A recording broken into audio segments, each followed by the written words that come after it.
There is a flame in every single one of us, and we have to consistently find out what sparks that flame. And when it's hard, that's what's gonna make you wake up in the morning, because that thing lights you up is in there. You just have to literally ignite the spark. Welcome back to the ADHD Eavesdrop, where you can be a butterfly on the wall and listen in on our conversations. Today I have Singh Williams from Jamaica, and she has a lovely company that's called Brethespark, which I just absolutely love. You can find her on TikTok and Instagram. Give us your web address, Bree. It's spark-education.com, and you can find me on Instagram and TikTok at Breathe a Spark. I love that. Brethespark. Today, Bree and I are going to dive into a multitude of great topics, amongst them being coaching itself, the things that make coaching successful, the things that make coaching maybe not be so successful, talking about coaching kiddos all the way up through adults, and doing it with businesses and doing it in all walks of life. And we're also going to talk about the struggles and the realities of being a female trying to start and run a business, entrepreneurship in the Caribbean. And I love the fact that we are going to have the Caribbean perspective today. Welcome, Bree. I'm so happy you're here. Thanks for having me. I'm so excited. Let's dive in. So I wanted to start off with, you are one of the first people that I have interviewed. I think you are the first person I've interviewed that doesn't have ADHD. Mhm. And yet you went into ADHD, and you're not even 100% sure you don't, but but you went into ADHD coaching, and I'm curious how you got there. Okay, so I've been an educator for the past 18 years, and I've always been in classrooms or school environments or parent meetings where their comments, the child is bad, something's wrong with them, they're just bouncing off the wall, control your child, all that kind of narrative. And I had minored in special education and never really dived any deeper beyond that, but I always knew that, there are neurodiverse persons, but coming from the Caribbean, no one really spoke about that. And then in the pandemic, I started a pod school, and I had pods all across the island, managing small pods of children, about 5 to 8 of them in each group, and had teachers, doing personalized education. And we had students who had ADHD and autism. And every Sunday we'd meet and customize lessons for these students. And we saw phenomenal transformation, and everything was personalized. And I thought, there must be something here. There must be something to reaching people where they are and how they learn and how they see the world. And during that time, a random person saw my post for my school and was like, hey, would you mind coaching my teenager? And I was like, okay, I don't really know what this is, but I'll try. I mean, I'm pretty smart. I can figure this out. And I took on the challenge, and looking back, I would define it as executive functioning coaching. And we worked together for a year, and I saw so much transformation in that girl. Like, I tell her to this day that she's like inspired my new chapter of my life, because it was just so miraculous to see transformation in her life. And also during that time, I had a 4-year-old, and I was wondering, does he have ADHD? How can I support him? And I was starting to see symptoms of that. And I was like, you know what? If I'm gonna support my child and support other people like her, I need to be the best version of whatever this is. And that's how I ended up stumbling upon ADHD coaching. I want to point out the fact that you're like, I started a school. Like, oh, and then the COVID came and I started a school, a little pod school where I had teachers and kids all over the island and stuff like that.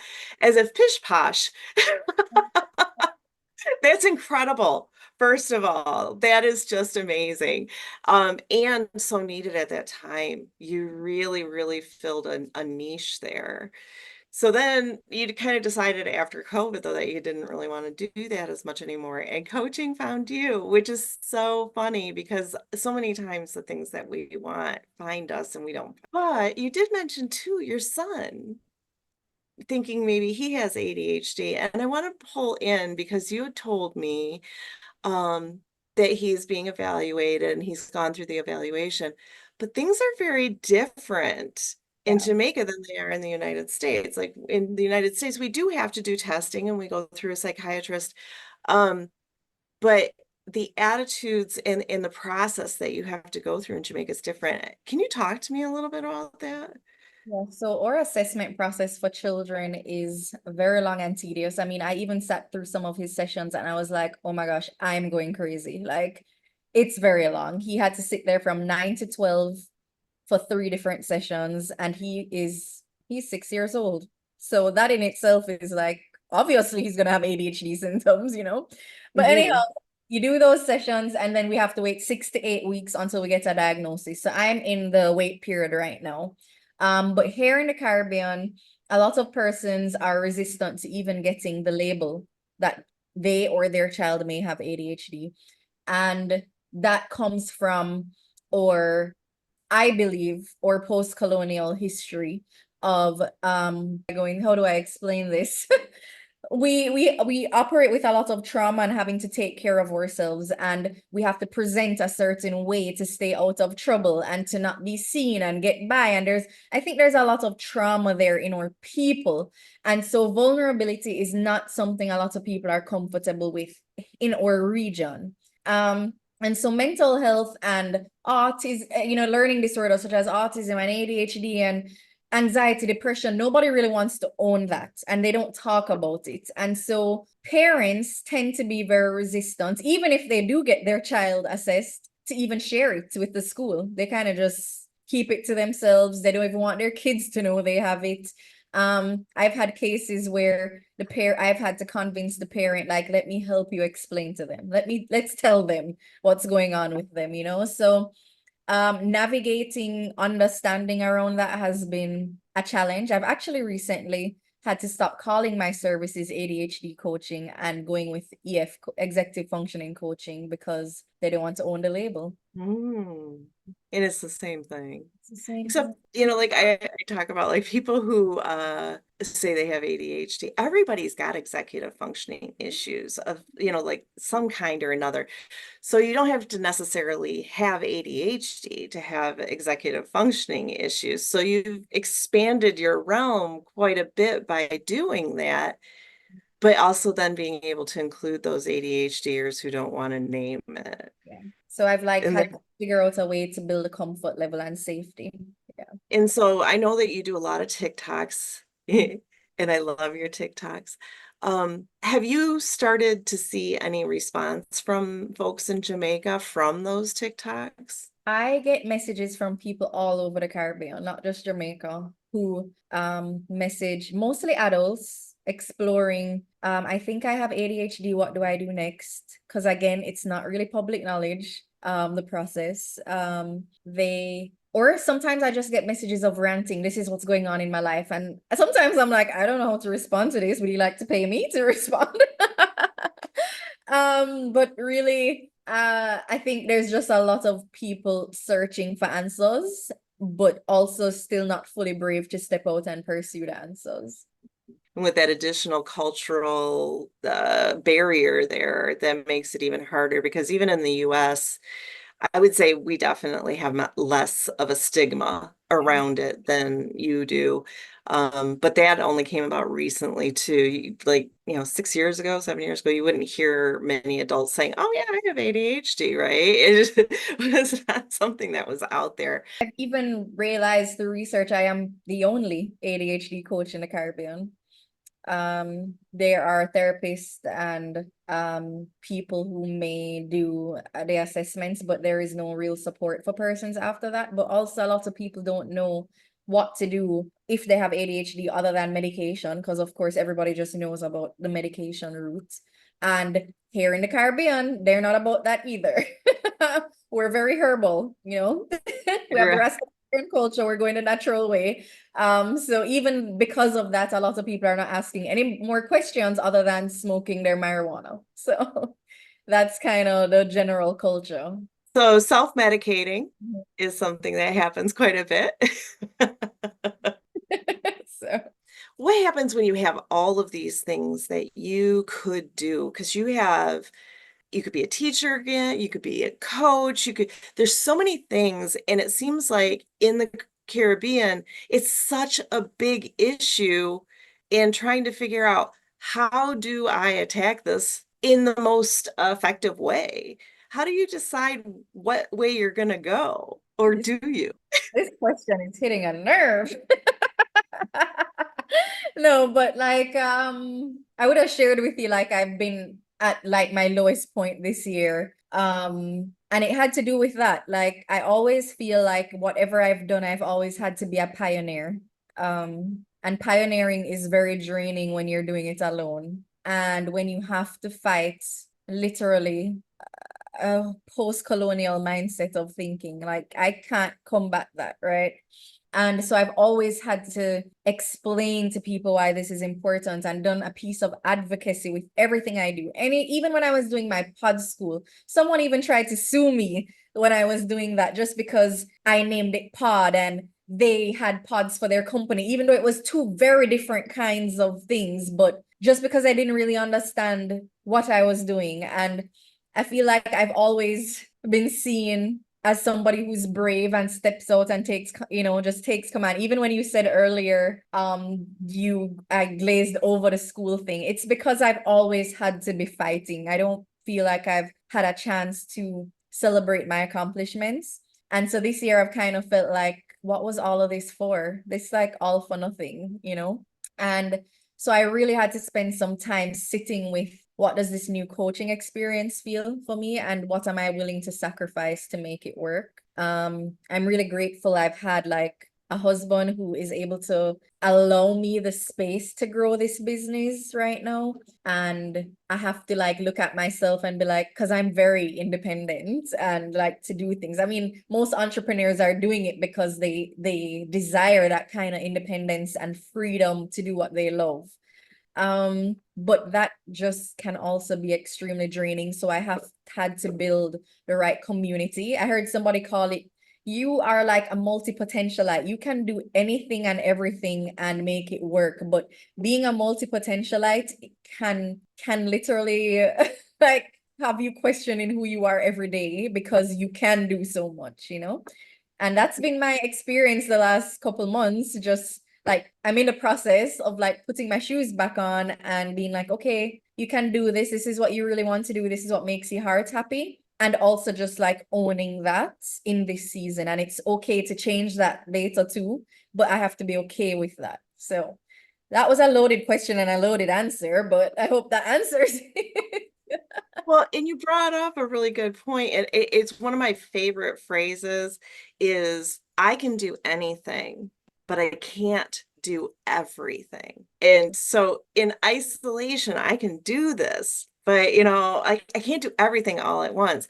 And that bombardment, and I know that when I started my business, I was all over the place too, as far as like, where do I want to go with this? What do I want to do for marketing?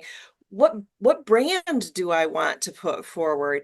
All of those things. And like I was doing my own advertising through Canva and I was doing my own website and doing all those things. And I dove right in because I have ADHD, so I hyper focused and dove all into that. And then I took off on the TikTok tangent. And then I went to YouTube this last summer and uh started putting out informational videos, which I really like to do, but there's so many possibilities. And what I really came to is I love to talk to people about ADHD, but it took me such a long time to find Yeah. that thing. Yeah. Yeah. So yeah, I'm still navigating. Because I in Jamaica, I've had a brand of working with children. Everyone assumes it's children I work with. But really, I'm really passionate about like teenagers, young adolescents, and just like adults, especially moms and parents who are their children just got diagnosed and they're like, wait a minute, something's wrong with me too. I love that group. So I've just Yeah, like when they start going, I see me, I yeah. see me. I've like paused on my social media for a while because I need to pause to be very clear about my message. Yeah, absolutely. And so you feel like you're going, I use the analogy throwing mud at the wall all the time. And it's like at one point I was just like pelting the wall with mud because there were so many things. And now I'm starting to have a couple things that are sticking, but it takes a while. So you were saying like you've recently kind of had an epiphany that you like working with this older population and you've been working with the younger population for a long time. And that sparked in me the thought, sparked. I used it. Yeah, That I did. sparked in me the thought that I've taught every grade, age, disability, from pre-primary impaired to 26 years old, as far as like disabled individuals. And I was sure, 100% sure when I went into education that I was going to be an elementary school teacher. Teach elementary. And then I got in a first grade classroom and I said, what the hell am I doing here? Happened to me in my senior year. I'm in the teaching a class and I'm like, wait a minute, this is not for me. And I'm already about to put a cap on.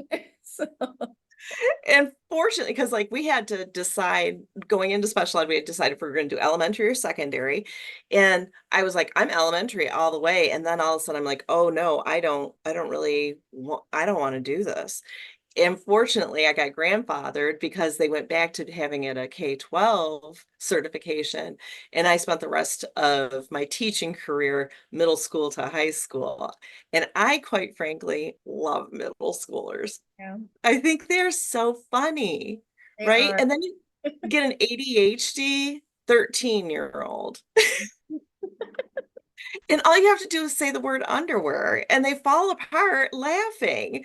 But in the next second, they're like trying to be the man, like I'm a grown up. They're just awesome. Yeah, So the fact that you've decided that you kind of like that group too does not surprise me because I love that group. yeah, they're just more easy to reach. Yeah. So when you work with a teenager, with their ADHD, how is it different than when you would work with a young student? Well, a big thing is that I work remotely. So younger students find it very, I think, a lot harder to like just do the virtual aspect of using Zoom, and it's I have to be a lot more engaging. I have to do a lot more lesson planning to make sure that I can keep them, interested. Whereas teenagers, while they may check out and daydream, they still can redirect and come back to you, and they've been more trained in the schooling system to be like, all right, I need to like get it together, and that's honestly like the core part of it for me. It's just less effort, to be honest, for a coach. At Well, least and when I was younger, yeah, and I had all that energy, sure, but I still have a 6-year-old to go tend to after this. Like, I'm tired. So, and you know what? Coaching requires, I always tell my clients, we cannot pour from an empty cup. We can only pour from overflow. So if I feel empty and I can't hold space for you. And coaching is about holding space for people. So I also have to be very intentional and disciplined around who I work with. And while it is, yeah, sure, I want your money, I also have to protect myself and my capacity because I want to be strong for you. Yeah. well, So in coaching, I've always known that, everybody encourages, and when coaches encourage this, they really mean it. Look around, find the coach that fits you because not every coach is going to fit you, and you're not going to fit every coach, right? mhm, And so being able to say it's okay to shop around. yeah. And people feel like, well, if I met with them and I want coaching, this is probably the person I should go with. And I'm not saying go away. I'm just saying if you're not a good fit, oftentimes it's not going to be as effective as it could We be. both have to be bought into the process. As I was sharing with you, like this morning, I had to say to someone, I don't think we can work together on a individual thing, but I'm happy to do group, and here's the group option. And I think that would best serve you. And if you don't want to take that on, that's okay. But this is where I'm at, and Yeah, and that's really important because we also, although you mentioned, of course, I want to get paid, right? But we also have an ethical and moral obligation to provide a service that is worthy of the payment. yeah, And sometimes that relationship doesn't allow that to happen. 100%. And so then sometimes like what you did. I mean, I've had to tell clients before, I don't feel right taking your money because I don't feel like you're ready for coaching right now. And I would love to work with you again after you've had a chance to work on some of these other things because coaching is not for you, or maybe a different coach is for you. And that's a hard conversation to have, but that means that we have morals and ethics around our profession. Yeah, 100%. It's a hard one. I waited 2 days to communicate that today because I had to sit with it and be very clear on the words I used as well, so.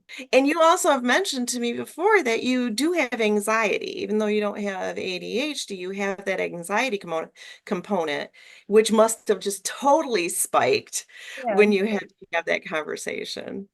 definitely. I'm an overthinker. So, oh my gosh, this person is gonna tell her friends, and then I just like, whatever. Whoever is meant to be right now will be, and I just have to trust the process. Absolutely. And there was a couple other things that I just wanted to touch on. One of them being working with parents. Mhm. So we talked about working with kids. We talked about working with teenagers, but you have also worked with parents to help their kids. And I'm just curious what you can tell us about what that process looks like. Mhm.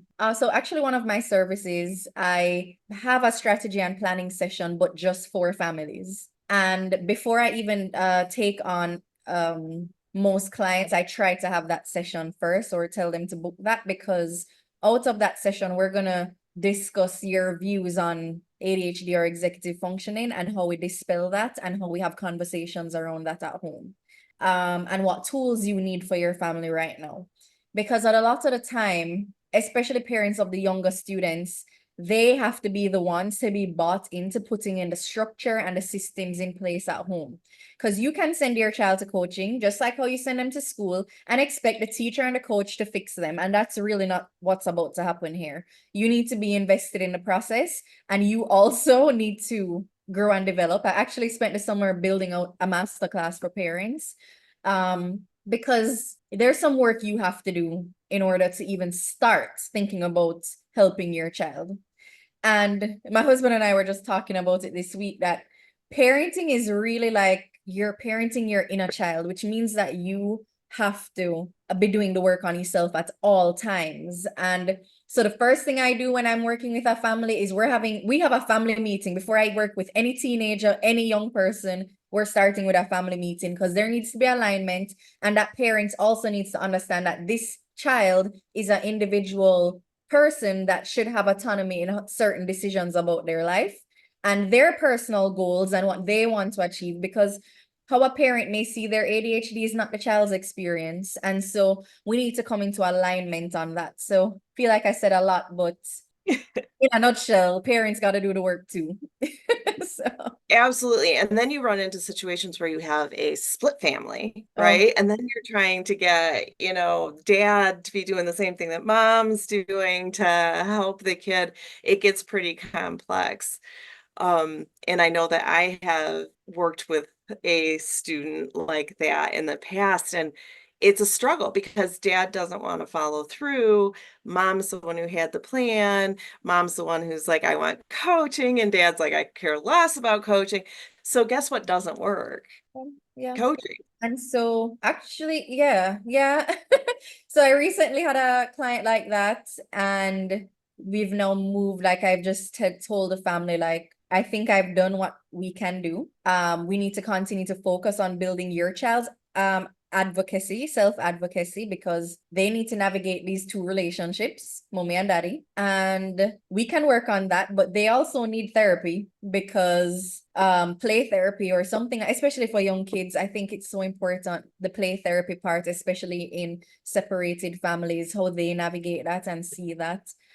So I've recently had to say, hey, let's pause on coaching for a while, and I think I would love for you to revisit coach therapy for your child.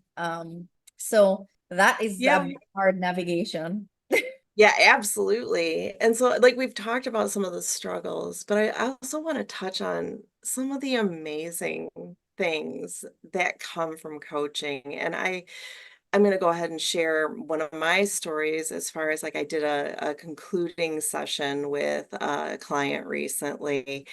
And I asked, what story have you, what new story have you written for yourself? What new beliefs do you have that you didn't have before?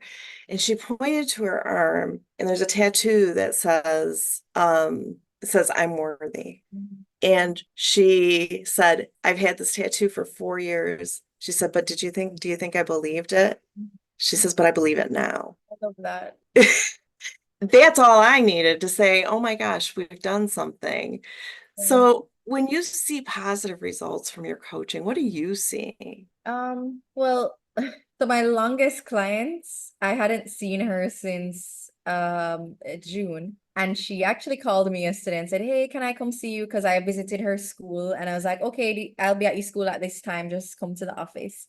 And she walks in and she's like, "I really want coaching again." And I'm like, "You don't need it. Like, you're fine." And even how she was advocating for herself and explaining herself and everything. And I'm like, "You have literally fired me. You do not need me anymore. Like, look at you coming in here advocating for yourself. You weren't able to do that before. You spent the summer, you lost 40 pounds, you put all of these things in place without needing me. Like, why are you coming in here, girl?" Like, and just to see her transformation, I've been coaching her from before I was a certified coach, and like she makes me feel just so like I'm doing the right thing, because just the transformation in her ability to self-advocate, her ability to remain calm and leverage all the tools that we've discussed together. Like my way of coaching is tool development and actively practicing that. And so it reassures me that I'm doing the right thing. And yeah, she's just, yeah. Yesterday was really a nice sit down moment for me to observe that. So Absolutely. And that's why we got into doing this because we really want to see people succeed, right? We want to see a person who suddenly realizes that the world around them is not what places worth on them, that their worth comes from within, and to be able to accept that and actually believe it and embrace it is huge. And I see how coaching makes such a difference in people's lives. I wish it was more accessible. yeah, yeah. Yeah. Well, for me, it's accessibility and seeing value. Again, like the same things I was saying earlier. I don't know if people really understand or value what it can do for them. I would agree. I mean, like everybody's like, well, yeah, coaching. And Like I admit, I'm really hesitant to say I'm a coach because I feel like people are like, "Oh, you're one of those," like. well, and I have to admit, there was a time in my life where somebody would say they had a life coach, and I'd be like, Yeah, same. right? And here I am, a life coach. But I also got coached through the whole process and realized what coaching really does for you. And if you buy in, and that's where you had the key, is if you buy in and if you do the work and you're willing to do the work, you can make significant changes in your life. 100%. Yeah. It's getting people. I wish, first of all, and we've talked about, I'm going to go off into another direction here, just a quick second, as far as like licensure. So ADHD coaching is not a licensed, well, life coaching is not a licensed profession. It is a certified Yeah. profession, but you don't have to even have certification to do it. Any weirdo out there can decide that they're going to coach, right? Um, so there's not a lot of stipulations around it, and therefore insurance won't cover it. And licensure adds a whole different layer that is probably got some really big drawbacks, but I think it's a huge drawback for people who want coaching, but they can't afford it. And they look at coaching and they're like, it's so expensive, but they don't realize how much money goes into it for us Yeah. to provide the service, to advertise, to put out all the things that we put out, to develop our tools, to do those things. And we have to make a living, right? right? I struggle because even in the Caribbean, I have to charge like a quarter of what you guys charge in the US. And so even that I'm like some days I'm just like, why the hell am I doing this? Like, is this a hobby? Like, so that's been really hard. But I will say in some countries they do have grants and things that like I know in the UK, I have clients in the UK now who can get subsidized or they get social allowances for ADHD coaching. So some countries are ahead of us. Some are, yes, absolutely. And I do know I have had a situation, I know a few of my other coaches that have had these same ones where a company actually hires you to coach one of their employees because they understand that there's, first of all, you have to accommodate disabilities. And second of all, there's so many benefits, right? For both of them, for the people and for the company. And that's one way that people are able to pay for it. I don't know, do they do that much in the Uh, Caribbean? one company has reached out to me before to ask, but there wasn't really much follow through, but I was shocked that they even considered it. So there's not really much of that. They do a lot of like executive leadership coaching, which Mm, again is very similar, but because it's not named that, it just all comes down to how you market. yeah, and it's all the same because if you think about when we were in our class, seems like forever ago, we talked about like ADHD life coaching is the same is life coaching. It's the same as any other coaching. It's just specialized Yes. information that we have that adds to the life coaching experience. 100%. Which is again why I had to like change, just start saying I'm an executive function coach because it's just easier to explain. I just can't. And you can tell I'm pretty burnt out with the advocacy part of my life. So Yes, but the fact that you have advocated and that you have put that out there, and I know you've told me that you've been recognized, people are hearing what you're saying. People are hearing you, and it takes a while for it to soak in. But I really believe that you are chipping away at that surface and making a difference. thank you. A few people have said that to me, and a few people have said, Brittany, I really think this is it now. Like you've reached a thing. Like you're gonna have breakthrough now. And I'm like, I'm barely getting myself to the finish line.